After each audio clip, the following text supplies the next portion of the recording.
Ang Angat River ang pinakamalaki at pinakamahabang ilog sa probinsya ng Bulacan. Dumadaan ito sa 11 bayan sa probinsya kasama na ang Bustos. Dahil napanatili ang linis ng ilog, may iba pang pagkaing makukuha dito. So, andito tayo ngayon nakalublob sa isang bahagi ng Angat River. Manghuhuli po tayo ng river shrimp or kung tawagin namin dito sa Central Luzon, ulang. Tama? Yung ulang, yun po yung hipon na mas malaki po yung ulo. Kaya definitely, hindi natin dapat tinatapon yung ulo nun. Kasi di ba nandun yung sarap? Ako, ma'am. Oo, yun doon sa malaki. Ito yung parang hipon siya pero parang mas malaki yung ulo kaysa sa katawan. Oh, yun. Mangunguha po tayo ngayon. May mga nilagay na pong mga trap sila kuya dito. Hahanapin lang natin sila and hopefully nandoon sa loob yung mga ulang. Ito yung isa. Yan. Ayun. Ayun, may isang dalawa. May dalawang huli. Pero kuya, patay na ata sila. Opo, nanghahalo na to. Namatay na. Kulay blue yung kanilang sipit. Kulay blue at mas mahaba ang mga sipit ng ulang o giant freshwater prawn kumpara sa regular prawn. Isa rin ito sa pinakamalaking prawn na makukuha sa mga ilog sa Pilipinas. Buti nakahanap ninyo. Ilan ba yung nilagay nating trap dito, kuya?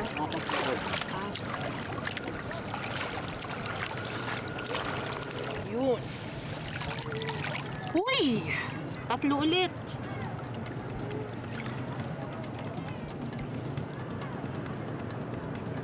Ayan, ito yung mga ulang. Saan pa? Doon? Wala na po din, ma'am. Ando na yung isa sa dulo. Saan banda? Sa pinanggalingan po natin.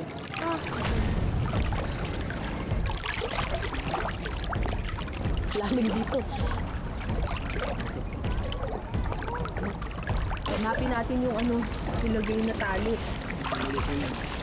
Nandyan? Malalim po dyan. Malalim na dito. Nakita mo tali dyan? Nasaan? Baka nasa kabilang side. Nakita mo? Wala rin dito. Wala po rito. Nandyan? Wala po. May hinahanap kami na isa pang trap na nilagay dito ni Kuya Jerry kagabi. Pero mukhang may nauna sa amin. Wala po. Talagang nawala. Nawala? Opo. Hindi kayo nagnakaw nun. So dahil ninakaw yung isang trap namin, ito na lang yung kukunin natin. Pwede na natin itong iluto. Ang gagawin namin ngayon ay laing. Pero may kasamang ulam.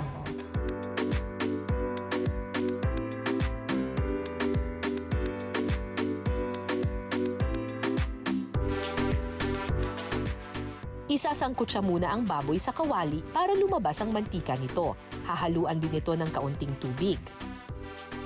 Habang hinihintay natin magmantika yung baboy, i-prepare natin itong ulang.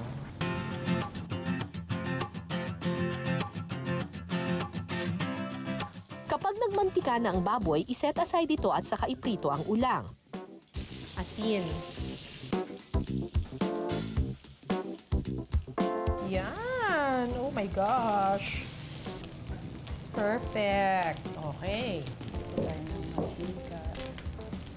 Dagdagan lang natin konting mantika. Tapos dito mismo, dyan tayo magigisa para nakuha mo na yung lasa ng baboy, nakuha mo pa yung lasa ng aligi ng ulang.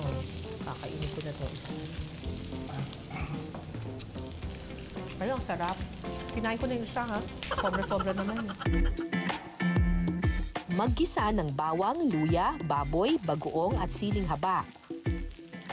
Saka ito lagyan ng pangalawang pigang gata at saka timplahan ng asin at paminta. Sunod na ihalo ang dahon ng gabi. Takpan natin. Nilagyan na rin natin ng tanglad, pampabango.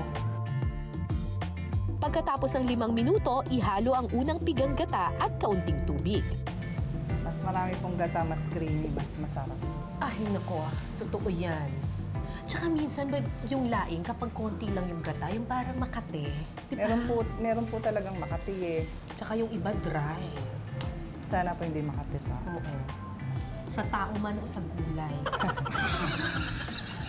Pahamak yung mga yun eh, di ba? Opo. Naninira po ng pamilya. Ayun, di ba? May hugot! Humuhugot, nagluluto lang po kami. Humuhugot dito si Marie. Kapag kumulo na ang laing, sunod na ilalagay ang dried fish. Hintayin lang itong kumulo at pwede nang i-topping sa ulang.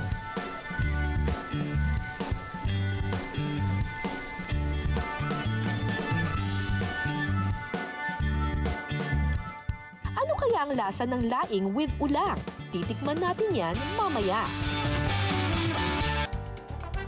Laing with ulang, pasok kaya ito sa ating panlasa? Tikiman time na! Eto na. Laing. Pinagsama mo yung dalawang paborito mo. Laing na maraming taba at gata, tapos, Diyos ko, yung ulang na maraming alige. Teka ha, tikman natin to. Kailangan yung may taba talaga.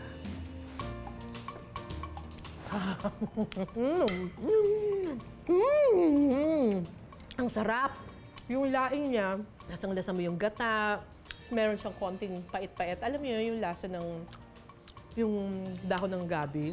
Tapos, talagang nanuot na yung flavor ng baboy. Tapos, kung gusto mo pa na mas marami pang kolesterol, ayan o! My gosh! Tingnan mo yung aligyan ng ulang! Sumisiret! Sulit ang lahat ng inilusong ko sa uilog kanina.